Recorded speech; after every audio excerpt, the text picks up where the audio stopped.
How's it going, everyone? Welcome to Blind MTG. My name is Ross Miner, and today we are going to be talking about how to speed up your Commander games and how to speed up slow players.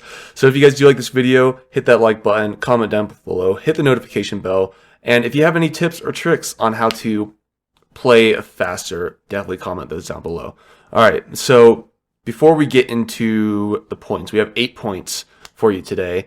I just want to talk a little bit about this episode and going forward. So I've really been wanting to do a podcast style series on this channel. It's one of the big reasons why I made this channel. Kind of Tolarian, or I guess the Professor or the Command Zone, they've kind of inspired this. Jumbo Commander, like all the big channels. I really think those are really cool, and I love to express my opinion about Magic.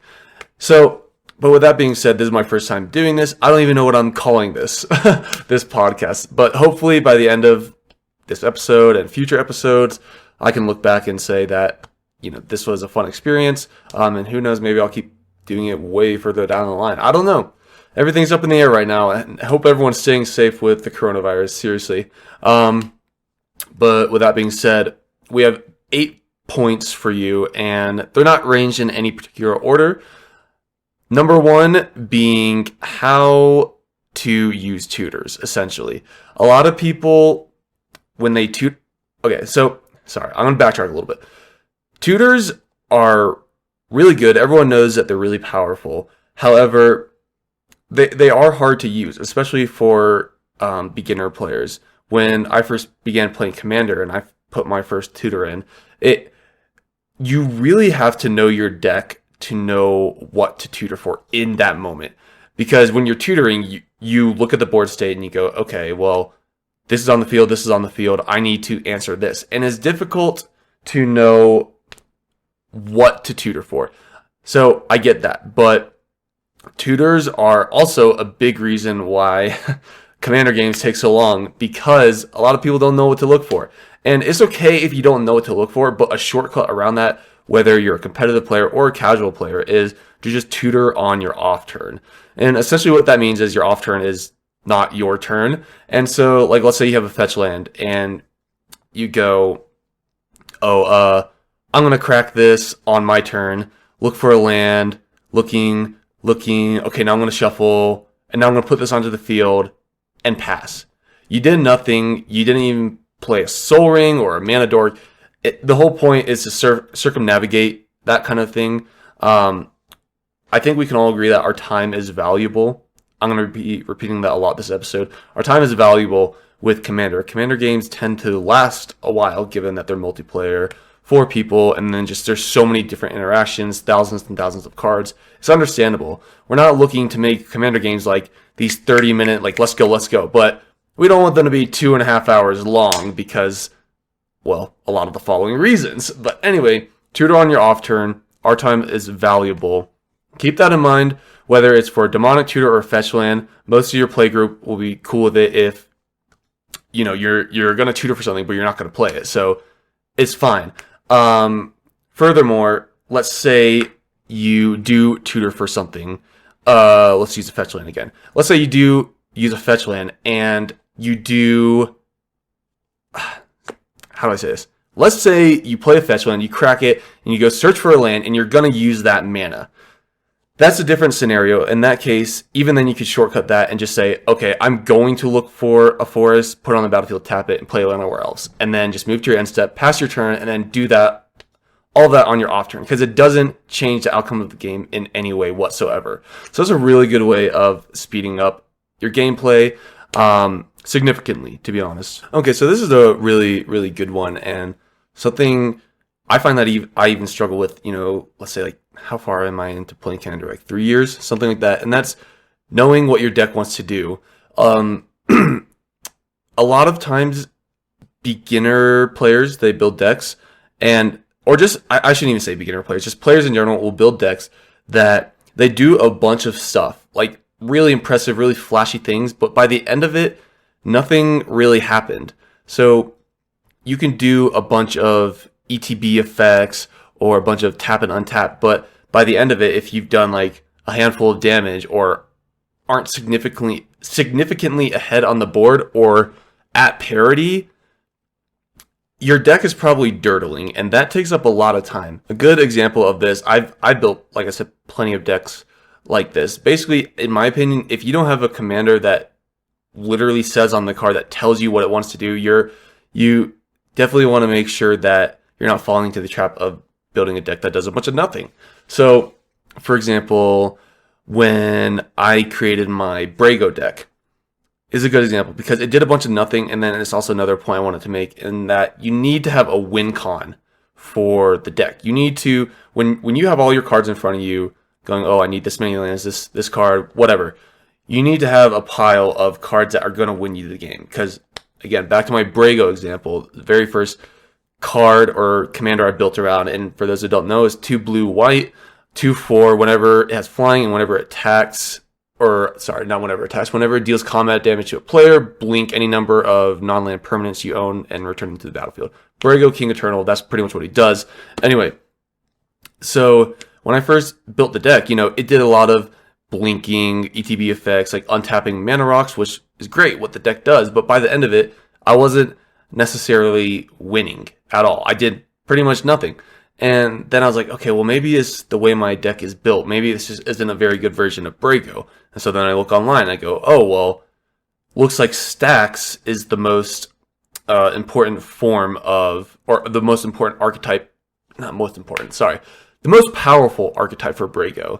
And for those who don't know what Stacks is basically taxing the board, not letting your opponents play anything, have all their mana come in tap, stuff like that. It's generally unfun for a lot of people, but that's not the point of this episode. The point is that I built the Stacks deck and I still wasn't winning. And so I was like, well, what's going on with my deck? And I figured out I didn't have a win con. I could create infinite mana, but if I create infinite tokens and then someone board wipes, I pretty much did nothing and we reset the board, making the game go much longer. So instead, I could put something in like a Blue Sun Zenith in and then mill everyone out. Like that's just one example of using infinite mana. But again, you need to have a way to win the game, either infinite mana combo on the spot or just in general. Like for example, in my Yarok deck, in fact, I'm pretty sure Yarok gets a lot of hate for kind of taking too long because you're doubling every single ETB effect. That's essentially what Yarok does. For permanents you own. And so you play Coiling Oracle, you play Ravenous Chupacabra, you play Runescar Demon. Now you're searching for a card, you're destroying a creature, you're revealing the top card. Like there's a lot you're doing twice, but at the end of it, are you winning much? I mean, maybe. Runescar Demon, when it enters the battlefield, you search for a card in your library and put it into your hand. But again, like I said before, you need to know what card you're searching for. So the point is that you need to have these established win cons in your deck to know what to tutor for, going back to the last point, but also just kind of to finish out a game. So back to Yarok, I noticed that Grey Merchant of Asphodel, I won that a lot in my games, like 90% of the time. And so I realized that I didn't have enough win cons in my game or in my deck. And I get that's not really an example of slow play, but it's important to see your win cons. Essentially is where I'm going to leave it. Rambling a little bit, moving on. Now, this is a really important topic, and that is knowing what you're going to do before you actually do your turn. I probably could have worded that better, but essentially, there have been a lot of times that I've played games, and I'm sure many of you have experienced this, where essentially someone will go to their turn and they go, what do I want to do? Let's see. I guess I'll play a land, and I think that's it. Actually, no, let me do that. Basically, the point is that you should not be acting like it's the first time you've seen your deck when it comes to your turn. Essentially, you need to look at the cards in your hand and go, okay, this is what I plan to do when it comes to my turn. And I get it. Look, a lot of things can happen between your turn 4 and your turn 5. I get that. There are still ways to plan around that. Things can always change, of course. Like even the next card you draw could completely change things. But it's always good in case you draw a land to go, okay, boom, boom, boom, done, pass. It's a really good feeling because, look, it speeds up the game, but then you also look pretty flashy while doing it. Like you kind of set this impression or demeanor, like, oh, this guy knows what he's doing. Like, which may be a good thing or maybe a bad thing because they'll target you, but that's besides the point. Moving on. I fall into this trap a lot, and it's basically you can't always make the most optimal play. I really, really fall into this because wasn't Magic like in 2019 rated like the most complex game in the world? I mean, take that with a grain of salt, but if anyone has a link, put that in the comments because I'm pretty sure that was a thing. But essentially, there are so many different interactions. Like you want to, how do I describe this? Prioritize, stack the triggers, sequence enough to the point where like you're making the most optimal play, which is great because that's what you want to do. It makes you a better player. It really shows off your deck building skills. Like there's a lot of benefits to it. But again, it takes up a lot of time. And so I personally am a big proponent of essentially not taking back mistakes that I make. So if I forget to play a land for turn, maybe I'll ask the group, like, look, if I forgot to do this, can I just play this land? But if there's like a big sequence and then you forget a tiny little trigger or something like that, stopping and going, wait, hold on, I forgot to do this, and then rewinding, that takes up a lot of time. So essentially, if you forget a trigger or something, I would just pass, or I guess keep moving forward, learn from it. If you keep taking back all of your triggers and your wrong sequencing, then you're not actually learning anything from playing the game. You're not becoming a better player because you get to take back all of your turns. And plus, if you ever want to play in a tournament, you're not going to get to do that. So it's always good to practice whenever you can. All right, so moving on. This one is a big one that everyone can relate to, I know for a fact, and that is paying attention. You must pay attention to the board state. I don't want to say it all times. I mean, that's the goal, but I realize that could be difficult for a lot of people, even for me. But look, there are so many distractions out there, like going on the phone, talking with a friend. There are so many, like we're in the information age, social media, all that. But there are so many different how do I describe this? Basically, a lot of mistakes in the game, whether it may be missed triggers, slower turns, misassigned or unassigned combat damage. Like there's a bunch of reasons because people aren't paying attention. So first off, obviously you want people to pay attention, that way they can see what your deck is doing. But also, if someone isn't paying attention, that's one less person to catch you if you're making a mistake. And oftentimes mistakes like that can really make the difference in the game. Furthermore, the person that isn't paying attention, let's say you do this big flashy play, they go, wait, what just happened? Now you have to explain all of that. Personally, I do not like repeating myself at all. So that things like that drive me insane. But it's just disrespectful in general to be on your cell phone or talking with a friend while someone else is making their turn. Have respect for your other players and your games will go a lot faster. Now this tip is a little bit difficult, especially for us Magic players because we're all introverts. And that is, you got to tell them that they're being slow. Essentially, if you don't, they're not going to know. They're going to keep playing slow. And look, I don't want this video to come across the slow player equals bad. A lot of the times people don't know that they're being slow or that they're taking up a lot of the time. And there's a lot of polite ways to just go, hey, or I guess there's a lot of polite ways to say, hey, speed it up, but not in that manner. So, for example, you could ask, are you on your second main phase? Or you could ask, are you moving to combat? Or is that turn? Or something, is that turn? That's a little bit pushy, but maybe like, oh, I don't know.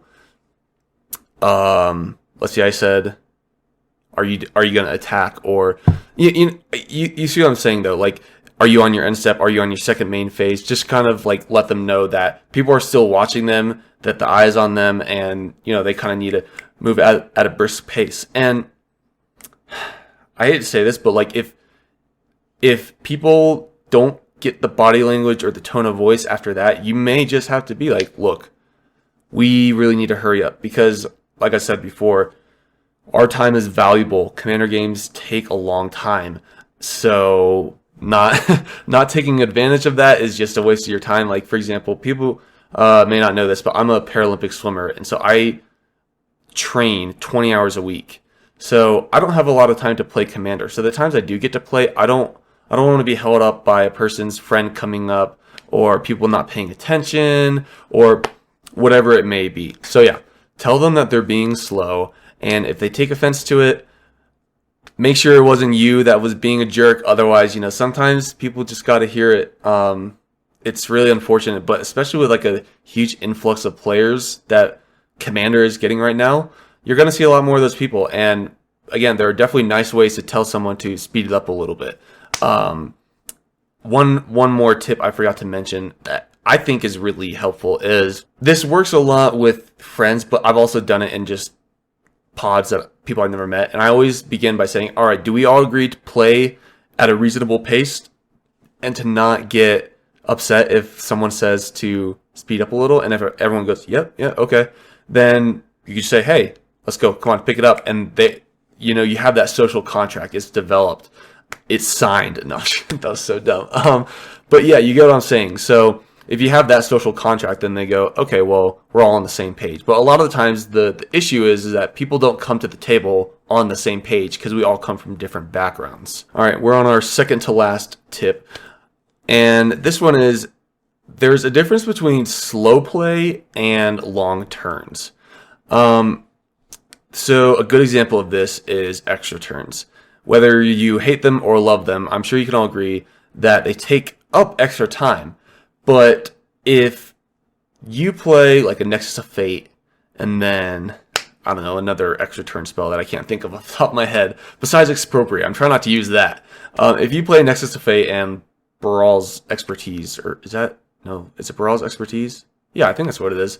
No, Beacon of Tomorrow, that's what I'm thinking of. Sorry, I don't know why I thought Baral's Expertise. Anyway, a lot of blue cards. So let's say you play Nexus of Fate and then you play Beacon of Tomorrows. Look, that's 2 extra turn spells. By the end of that, if you are not clearly ahead, then your deck has A, dirtled a bunch, like I mentioned before, but B, you just wasted a bunch of time. That was not an efficient turn. That was not a long turn. That was a slow turn.